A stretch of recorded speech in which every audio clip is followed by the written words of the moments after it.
ఇంట్లో కూర్చుని ఇంగ్లీష్ నేర్చుకోవాలనుకుంటున్నారా? అయితే వెంటనే మా స్పోకెన్ ఇంగ్లీష్ క్లాసెస్‌కి కాల్ చేయండి. హలో నమస్తే వెల్కమ్ టు సుమన్ టీవీ. నా పేరు కీర్తి. ప్రస్తుతం మనతో పాటు తోడు నీడ ఫౌండర్ రాజేశ్వరి అమ్మగారు ఉన్నారు. వీరితో ఈరోజు కొన్ని విషయాల గురించి మనం చర్చిద్దాం. హలో అమ్మ, నమస్తే. నమస్తే అమ్మా. అమ్మ, ఇప్పుడు చూసుకుంటే యూత్ మెయిన్గా కల్చర్ అని చెప్పేసి అంటే మన ట్రెడిషన్ కాకుండా ఫారెన్ కల్చర్ ని అడాప్ట్ చేసుకుని టెక్నాలజీ అని చెప్పి ఇంకా రకరకాల క్లబ్లు పబ్లు ఇవన్నీ అలా వచ్చినాయి కదా, ఫారెన్ కల్చర్ అలా వచ్చింది కదా. అవును అవును, ఇప్పుడు వ్యాలంటైన్స్ డే కూడా అలాంటి అక్కడ నుంచి వచ్చింది. అవును, అలాంటివన్నీ అడాప్ట్ చేసుకొని టెక్నాలజీ మంచి చేసుకుంటే ఓకే, వాటన్నిటిని బ్యాడ్ ప్రభావం కూడా యూత్ పైన చాలా పడుతుంది, చాలా ఎక్కువ ఉంది. సో వీటన్నిటిని కంట్రోల్ చేసి మనము యూత్ ని ఒక బెస్ట్ ఫ్యూచర్ ఇవ్వాలి అంటే ఎలా అమ్మా? అసలు ఏ పనికైనా అమ్మా ఒక మంచి ఒక చెడు రెండు ఉంటాయి. ఏ పని చెయ్యండి, ఇప్పుడు ఒక మందు మెడిసిన్ వేసుకుంటాం ఒక రోగం తగ్గడానికి, దానికి సైడ్ ఎఫెక్ట్స్ ఏవో కొన్ని ఉంటాయి.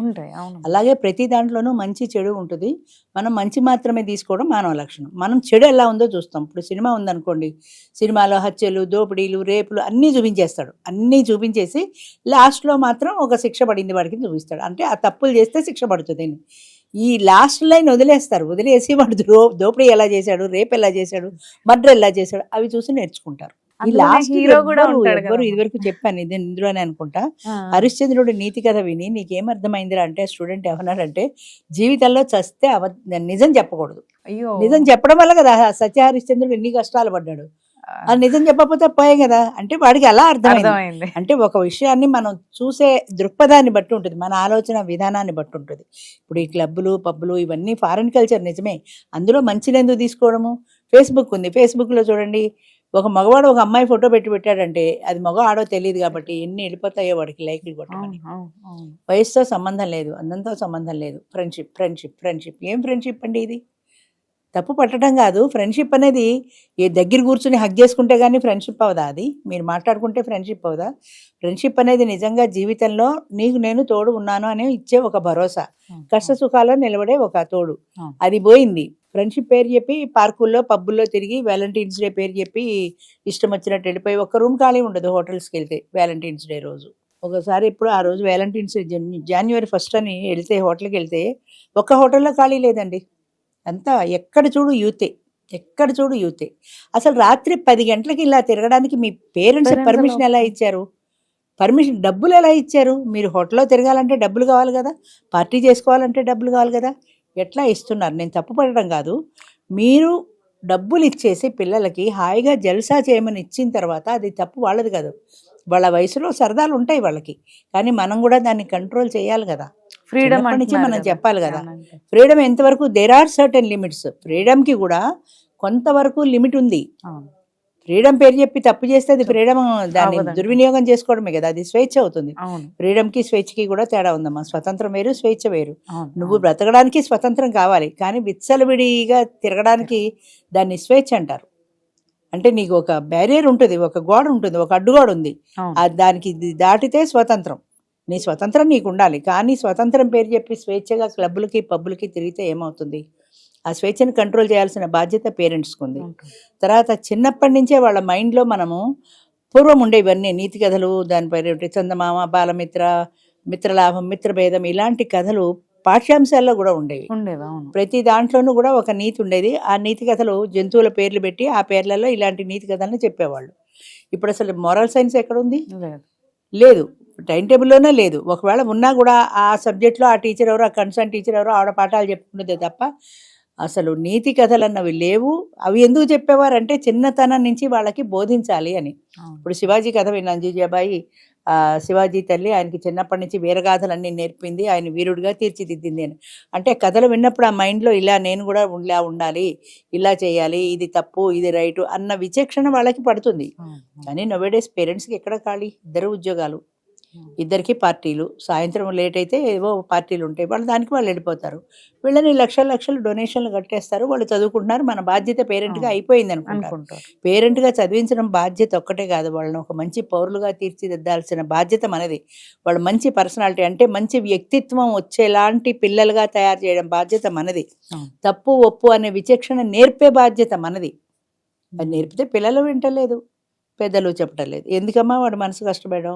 మా అబ్బాయి ఇంట్లో ఎన్ని వండినా వాడు స్విగ్గీ నుంచి ఆర్డర్ తెచ్చుకుంటాడండి. అది ఒక తల్లి గర్వంగా, అది గర్వంగా మామూలుగా కాదు. ఎన్ని రకాలు వండినా సరే మా అబ్బాయి స్విగ్గీ నుంచి ఆర్డర్ తెచ్చుకుంటాడు. అది ఏమన్నా గొప్ప విషయమా? 2 తిట్టి నువ్వు నోరు మూసుకుని ఇంట్లో వండింది నేను బయట ఫుడ్ తినద్దు అని ఎందుకు చెప్పవు? ఏడుస్తాడు. ఓ రోజు వదిలేయి, 2 రోజులు వదిలేయి, 3వ రోజు కాల్తే వాడే తింటాడు కదా. అంతసేపు భరించలేరు. తల్లి ప్రేమ, తండ్రి ప్రేమ. వాడు బాధపడుతున్నాడు. ఆ తర్వాత జీవితాంతం మీరు బాధపడతారు. ఇది అయిపోయిన తర్వాత ఓల్డ్ ఏజ్లో మీ ముఖం కూడా చూడు, వాడు ఎవరినో పెళ్లి చేసుకుంటాడు వెళ్ళిపోతాడు, అప్పుడు ఓల్డ్ ఏజ్ హోమ్లో కూర్చొని బాధపడాలి. అదే ముందే క్రమశిక్షణతో పిల్లల్ని పెంచుకుంటే ఈ బాధ ఉండదు కదా.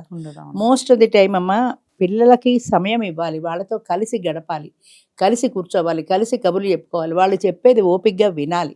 తర్వాత మన అభిప్రాయాన్ని వాళ్ళకి చెప్పాలి. వాడు నెమ్మదిగా చెప్తే వినలేదనుకో, లేదు నువ్వు అలా చేయడానికి వీల్లేదు, ఇలా చేయాల్సిందే అని మనం శాసించే స్థాయిలో మనం ఉండాలి. మనల్ని శాసించే స్థాయిలో పిల్లలు ఉండకూడదు. ఇప్పుడు ప్రస్తుతం పరిస్థితి అదే. పిల్లలు మనని శాసిస్తున్నారు, మనం చెప్పట్లా. మనం చెప్తే వింటలా, వాళ్ళు చెప్తే మనం వింటున్నాం. నీకెందుకమ్మా, నువ్వు ఎందుకు అస్తమానం తిరుగుతావు అని మా పిల్లలు తిడతారండి అంటుంది ఆవిడ గొప్పగా. పిల్లలు ఇన్ని తిట్టే స్థాయిలో ఉండడం ఏంటి? నీ సరదాలు నువ్వు చంపుకుంటున్నావు, పిల్లలు తిడుతున్నాను కానీ వాళ్ళు సరదా ఒక్కటి చంపుకుంటున్నారా నీకోసమని? అదంతా ప్రేమ నువ్వు అనుకుంటున్నావు. ప్రేమకు కూడా ఒక లిమిట్ ఉంది. డామినేషన్ పనికిరాదు కదా. నువ్వు పిల్లల్ని డామినేట్ చేసావు కానీ పిల్లలు నిన్ను డామినేట్ చేయకూడదు కదా. అవును, అదంతా ప్రేమతో చేస్తున్నారు అనుకుంటావు, కానీ నువ్వు బంధించుకుంటున్నావు కదా. నీకు అప్పటి స్వేచ్ఛ స్వతంత్రం ఎందుకు ఉండదు? అలా ఆలోచించకపోవటం వల్ల పేరెంట్స్ కానీ టీచర్స్ కూడా అంతే. ఇండివిజువల్ అటెన్షన్ పెట్టే ఖాళీ టీచర్స్కి లేదు. 40 మంది ఉండాల్సిన క్లాస్ రూమ్లో 70-80 మంది ఉంటారు ఒక్కొక్క సెక్షన్లో. ఇండివిజువల్ అటెన్షన్ ఎట్లా పే చేస్తారు? వాళ్ళ పాఠం వాళ్ళు చెప్పుకుంటారు వెళ్ళిపోతారంటే. ఒక పాఠం చెప్పినప్పుడు అందులో ఉండేటువంటి ఆ నీతో, ఆ మంచో, ఆ చెడ్డో, అది దాని ఎసెన్స్ ఏమున్నాయి అన్నది దాని మీద మనం కాన్సన్ట్రేట్ చేయాలి. పాఠం అయిపోయిన తర్వాత ఆ ఎసెన్స్ గురించి వాళ్ళకి మళ్ళీ చెప్పాలి. ఏదో ఇందిరాగాంధీ ఎవరంటే గాంధీ గారి కోడలో గాంధీ గారి కూతురు అని చెప్పినట్టు ఉంటుంది. ఇప్పటి వాళ్ళు అప్పుడప్పుడు ఈటీవీలో అక్కడ వేస్తూ ఉంటారు, పబ్లిక్ లో క్వశ్చన్స్ అడుగుతుంటారు. చాలా మంది అందరూ స్టూడెంట్సే, అందరూ యూతే, వాళ్ళు చెప్పేవి ఇలాంటి ఉంటాయి. అంటే ఇందిరాగాంధీ ఎవరో ఆ చరిత్ర కూడా తెలియని స్థితిలో ఉన్నారు. ఎందుకంటే చరిత్రతో మాకేంటి పని, అయిపోయిన కథలు మాకెందుకు, ప్రజెంట్ జనరేషన్ కి అవన్నీ అనవసరం, పాస్ట్ మాకు అనవసరం అన్న స్థాయిలో ప్రజెంట్ జనరేషన్ ఉన్నారు. కానీ దాని నుంచే మనం పాఠాలు నేర్చుకుంటున్నాము, దాని నుంచే మనం నీతి నేర్చుకుంటున్నాము అన్న ధోరణి లేదు. అంచేత ఎప్పుడు కూడా నీతి, నిజాయితీ, క్యారెక్టర్ వీటికి ఇంపార్టెన్స్ ఇచ్చిన వాళ్ళు ఎప్పటికైనా ముందుకెళ్తారు. వీటికి క్యారెక్టర్కి కానీ నీతి నిజాయితీలకు కానీ తొంగలో తొక్కేసి హ్యాపీగా ఇవాళ నా సంతోషంగా ఉన్నానా లేదా, ఇవాళ గడిచిందా లేదా అని చూసుకునే వాళ్ళు ఇవాళ కాకపోతే రేపైనా జీవితాల్లో ఖచ్చితంగా దెబ్బతింటారు. అంచేత పిల్లల్ని పెంచేటప్పుడు అది చాలా ఒక గురుతరమైన బాధ్యత. అది పిల్లల్ని పెంచడం అనేది ఏదో కనీసం స్కూల్లో వేసేసామంటే వేసేయడం కాదు. లక్షల డొనేషన్లు పెట్టి స్కూల్లో చదివించినా సరే మీ బాధ్యత మీకుంటుంది. తల్లిగా తండ్రిగా మీ బాధ్యత మీది. అది మనం పాటించాలి. అంటే వినడానికి కష్టంగానే ఉన్నా ఇది నిజం.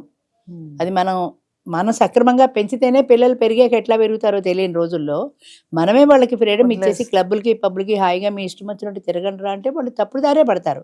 వయసు వేడి అలాంటిది. అంచేత ఆ వయసులో వాళ్ళు తప్పు చేస్తారని 1000 కళ్ళతో మనం చూసుకుంటూ ఉండాలి. చూసుకోకపోతే దాని ఫలితాన్ని రేపు పొద్దున మనమే అనుభవిస్తాం. అది మనతో పోదు కదా. మన నుంచి సమాజం నుంచి దేశం. మరి ఈ యూత్ కంట్రోల్ చేయాలంటే ఎవరు చేయాలి? పేరెంట్స్, టీచర్స్ కాక. అంచేత తప్పనిసరిగా పేరెంట్స్ బాధ్యత అది తీసుకోవాలండి. వాళ్ళు తప్పు చేశారు అంటే ఆ తప్పు మనదిగా మనం బాధపడాలి. అయ్యో ఆ తప్పు కారణం నేనే నా పిల్లాన్ని సక్రమంగా పెంచుకోలేదు, అంచేత వీడి తప్పు చేశాడన్న బాధ మనకి లేదు. లక్షలు గుమ్మరించేసి ఆ కేసు మాఫీ చేసేసుకుందామా, పోలీసు నుంచి మన పిల్లాన్ని బయట పడేసుకుందామా లేదా, ఇంతే ఆలోచిస్తారు. దాని పర్యవసానం ఏమవుతుంది? అంచేత తప్పు చేయకుండా మనం ముందు జాగ్రత్త పడకపోతే ఫలితం ఇలాగే ఉంటుంది. తప్పనిసరిగా పిల్లల బాధ్యత పేరెంట్స్ కూడా ఉందమ్మా. Thank you.